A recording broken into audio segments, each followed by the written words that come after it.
சிப்மேன் episode 2. நாம் ஏன் சேமிக்க வேண்டும்? வணக்கம் நண்பர்களே. இன்னைக்கு நம்ம கூட அருணும் பிரியாவும் இருக்காங்க. அருணை பற்றி சொல்லணும்னா, சம்பளம் வந்ததும் நான் எதுக்காக சேமிக்கணும்னு யோசிக்கிறவர். பிரியா சம்பாதிக்கிற பணத்தில் கொஞ்சமாச்சு சேமித்து வைக்கணும்னு நினைக்கிறவங்க. இவங்க 2 பேரோட சேவிங்ஸ் புரிதலை பற்றி தான் இன்னைக்கு பார்க்க போகிறோம். வாங்க பார்க்கலாம். பிரியா, எப்படி இருக்க? என்கிட்ட ஒரு 500 ரூபா இருக்குது. நான் என்ன பண்ணுறதுனே தெரியல. ஜாலியாக போய் செலவு பண்ணுறதா இல்லைனா சேவ் பண்ணுறதா? நீ சொல்ல. நீ எப்போ பார்த்தாலும் இதே கேள்வியை தான் கேட்குற அருண். அதான் இன்னும் பதில் மட்டும் கிடைக்கவே இல்லையே. அருணும் பிரியாவோட கான்வர்சேஷன் மோஸ்ட் ஆஃப் த பீப்புளோட கான்வர்சேஷனுங்க. நான் செலவு பண்ணணுமா இல்லைனா சேவ் பண்ணணுமா? அதுக்கு முன்னாடி நமக்கு தெரிய வேண்டிய ஒரு விஷயம் என்னன்னா, இந்த பணத்தை திருடுறதுக்கு ஒரு இன்விசிபிள் தீஃப் எப்பவுமே ரெடியா இருக்கான். அவன் பேர் என்ன தெரியுங்களா?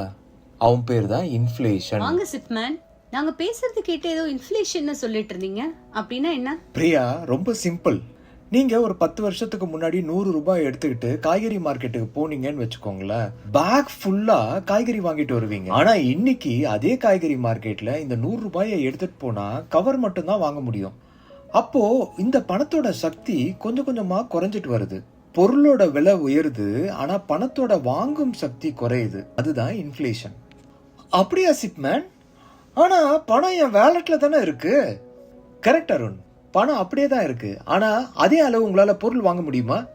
கரெக்ட் சிப்மேன், நீங்க சொல்றது. ஏன் அப்படி சொல்றேன்னா, 10 வருஷத்துக்கு முன்னாடி எங்க வீட்டுல 1 லிட்டர் பால் வாங்கணும்னா 30ல இருந்து 35 ரூபா நான் கொடுக்கணும். ஆனா இன்னைக்கு அதே பால் விலை 60ல இருந்து 70 ரூபாய் கொடுக்குறேன்.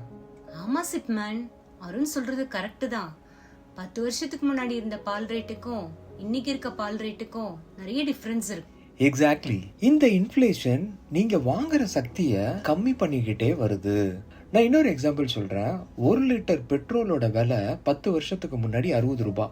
இன்னைக்கு அதே 1 லிட்டர் பெட்ரோலோட விலை 100 ரூபாய்.